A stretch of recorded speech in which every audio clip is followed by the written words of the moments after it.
Hello everybody, this is Fernando for the latest Gruesome and Grotesque video. As always, I do these videos just on a random basis whenever I come across an article, something that I'm reading that I feel merits posting it here within this series. In fact, I was talking about this bit of news a little bit earlier, a couple of months back. It had to do with the mysterious deaths associated with a family that occurred there on a trail sometime in August. It was very mysterious because the way they were found, no signs of struggle, nothing in terms of any violence. They were just found as is dead on the trail itself. Initially led to some theories, but ultimately there has been a final resolution associated with what happened to them, and I'll talk about that more here in a minute. In fact, this resolution reminds me of a story, something that I posted another video about a year or so ago, maybe 2 years. I'll include the link for it below in case you haven't seen that video about the Death Valley Germans who ended up disappearing there in the desert heat. Very similar in this case when it comes to what happened to this family. And again, I'll include the link if you haven't had a chance to see it, check it out. And then once you see this information, you'll be able to see how they tie to each other. But you're looking at a picture of the tragic family now.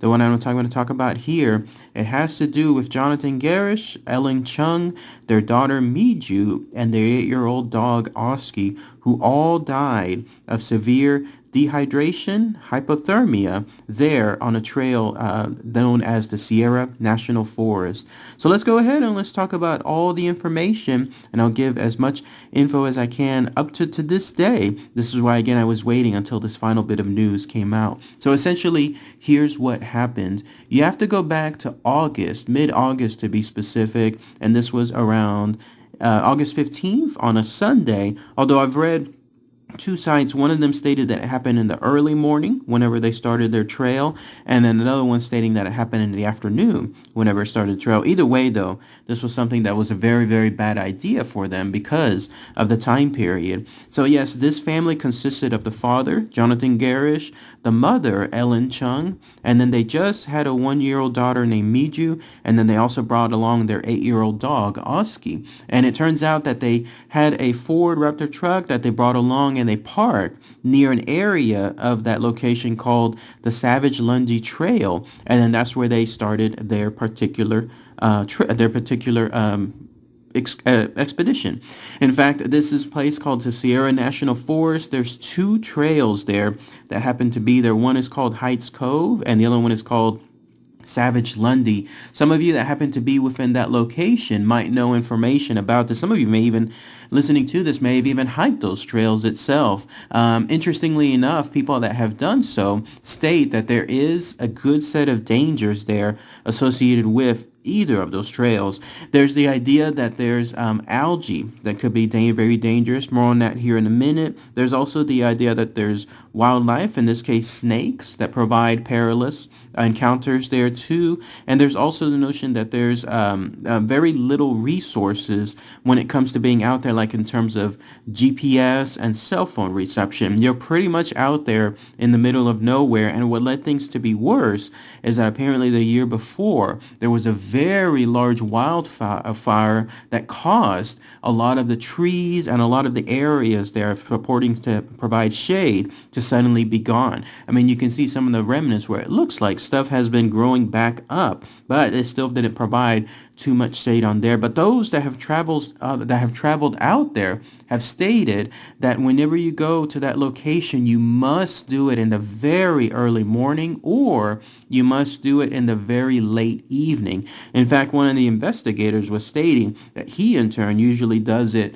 and he's hiked that trail multiple times, which is several miles long. He's hiked that trail multiple times, but he always does it in the evening, and it's all because of this. There is a severe weather change that occurs from the morning up until the afternoon, and it happens pretty quickly within a span of a few hours. In fact, what is normally like in the morning, like around 70 degrees, can easily go above 100 degrees within a few hours. And then what makes it even worse is the fact that you have so much little shade there, or shade opportunities to get some relief from the heat. And then if you're wondering well, at least if you find a tree or some kind of shrubs, something else tall enough that could provide some shade, maybe even you can bring your own umbrella, something along those lines, that'll help out, right? No, because as it turns out, the trail itself, the ground itself, absorbs so much of the heat and gives off so much of the heat that you could try to sit anywhere or even just walk around and you will have this entire amount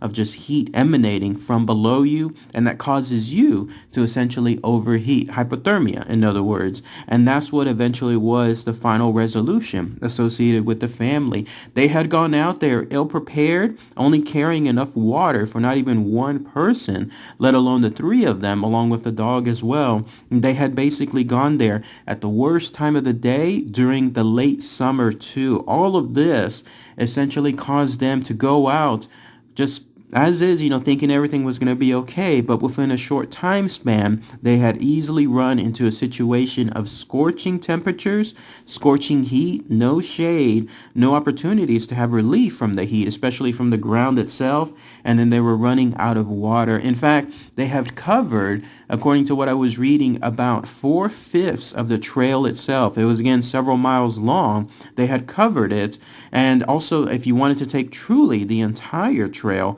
then it was going to be about 8 miles long if you do the whole loop itself. But they had covered about 4/5 of it, and they were about 1.5 miles away from their actual truck. That's how close they came to it. 1.5 miles away seems like a lot, and truly it is, but if you pace it like anywhere else, as long as you do, little steps here and there, eventually you will reach something when it comes to a mile within a time period. They were close to it, but as it turns out, it wasn't close enough. Eventually, the heat overcame them. That water pouch that they had with them, I think it was called a hydration pouch, was completely gone. There were indications that they had tried to basically get somewhere. In fact, try to see where it was that they could be and then how quickly they could get back. And eventually, their ending point was this, and this is where, again, it gets pretty gruesome. Again, it reminded me of the situation of the Death Valley Germans.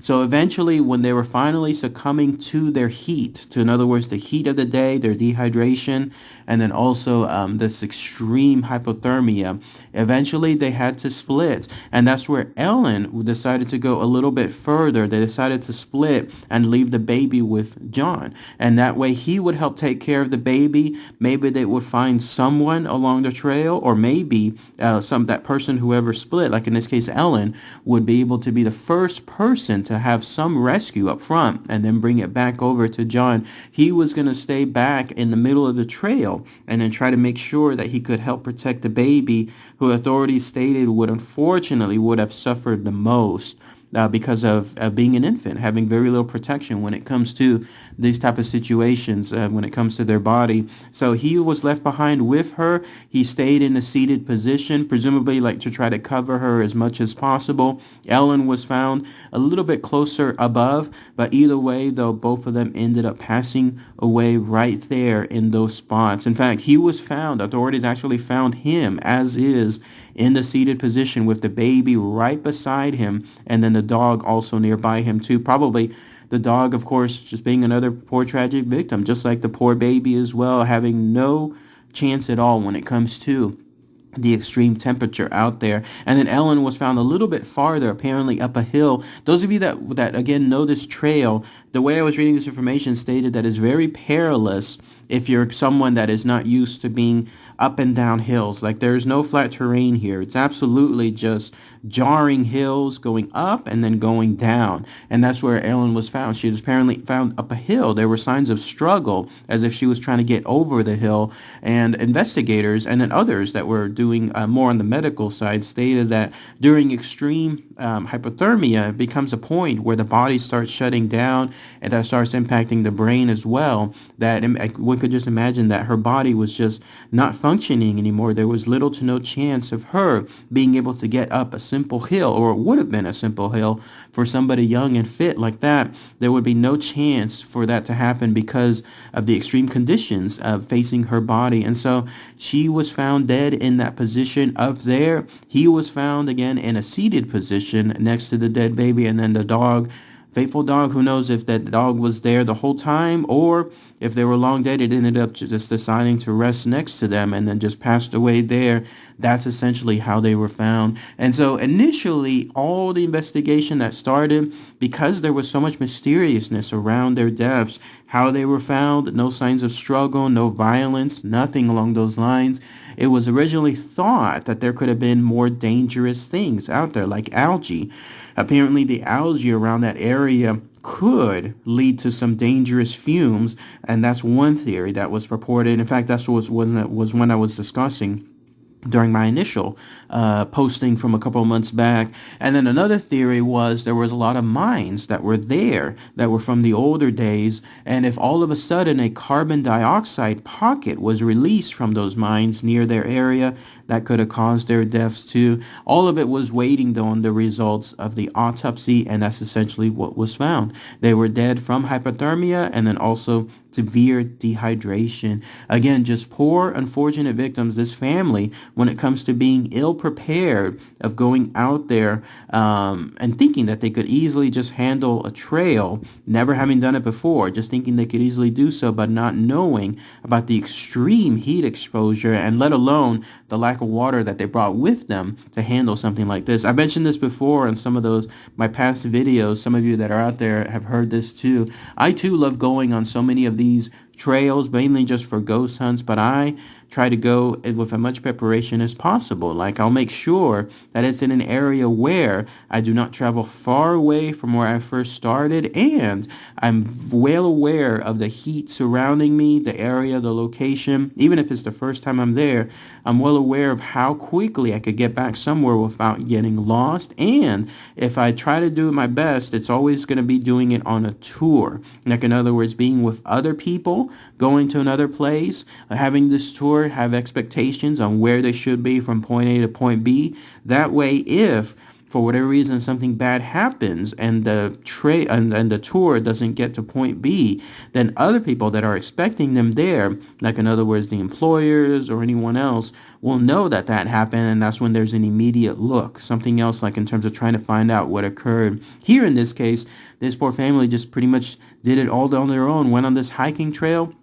as is, and if it wasn't for a babysitter, apparently the next day, expecting them to be there and then also, be able to be at the home to meet them, so that way the babysitter can do her duties there. If it wasn't for that babysitter realizing that something was amiss when the family wasn't there, and then also Jonathan ended up working for Google, and then he in turn was reported missing from work the next day as well, then it could have been a much longer period when this poor family was found. But still, it was too little too late when it comes to their condition. That's how quickly it can happen. It went from a very peaceful morning, getting to that location with their family, and then thinking that they're just going to be out there for a nice quick hike with some pictures and some videos. And in a short time period, it went to extreme heat, and then ultimately they just succumbed to it. Just very, very bad, tragic news all around. But again, if anybody has any more info, especially about that location, Sierra National Forest, the 2 trails associated with it, just let me know. The Savage Lundy Trail and then the Height Cove Road. Interestingly enough, there's another one called the Devil's Gulch, if I'm not mistaken, and I thought that was kind of eerie that there's a name like that associated out there. But if anybody has any more info on a local level, maybe those of you that have hiked that trail before, then please let me know. All right, everybody, thanks again as always. Take care.